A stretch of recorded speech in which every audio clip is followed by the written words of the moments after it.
কোনো ব্যক্তির কারণে, কোনো নেতার কারণে, কোনো কর্মীর কারণে যদি মানুষের আস্থা নষ্ট হয়, তাকে আমরা ওন করতে পারবো না। ছাত্র আন্দোলন থেকে শুরু করে এখন অবধি নানা বিষয় নিয়ে মন্তব্য করছেন নির্মাতা মাবরুর রশিদ বান্না।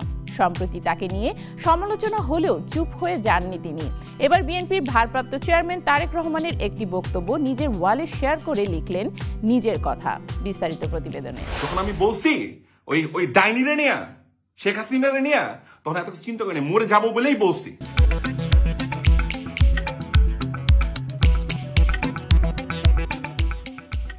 বৈষম্য বিরোধী ছাত্র আন্দোলন যখন তুঙ্গে, তখন বিনোদন জগতের অনেকেই ছিলেন যারা ভয়কে জয় করে আন্দোলনের পক্ষে কথা বলেছেন। তাদের মধ্যে অন্যতম হলেন নির্মাতা মাবরুর রশিদ বান্না। সরকার পতনের পর থেকে রাজনীতিতে বেশ সরব দেখা যায় এই নির্মাতাকে।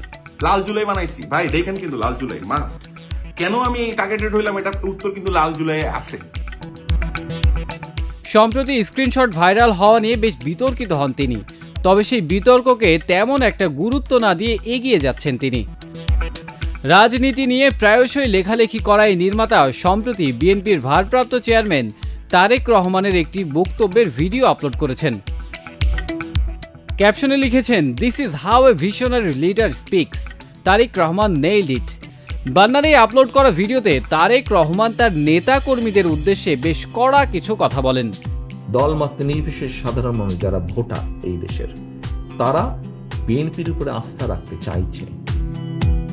তিনি বলেন, দেশের মানুষ বাংলাদেশ জাতীয়তাবাদী দলের উপর আস্থা রাখতে চাইছে। তবে এই আস্থা নষ্ট করার জন্য কেউ যদি কোনো কাজ করে, তবে তাকে দল টানবে না বা শেল্টার দেবে না। আমাদের সবার উদ্দেশ্য একটি উদার, গণতান্ত্রিক, বৈষম্যহীন, মানবিক বাংলাদেশ প্রতিষ্ঠা। তারেক রহমান আরও বলেন, বিএনপি যদি সরকারে থাকতো তবে তিনি এর বিচারের জন্য প্রয়োজনীয় ব্যবস্থা গ্রহণ করতে পারতেন। কিন্তু এখন যেহেতু তারা সরকারে নেই, তাই তারা তাদের দলের পক্ষ থেকে সর্বোচ্চ যে পদক্ষেপ নেওয়া যায় সেটা করছেন। দলের নেতাকর্মীদের এই আস্থা নষ্ট না করার আহ্বান জানান বিএনপির এই নেতা। কোনো ব্যক্তির কারণে, কোনো নেতার কারণে, কোনো কর্মীর কারণে যদি মানুষের আস্থা নষ্ট হয়, তাকে আমরা ওন করতে পারবো না।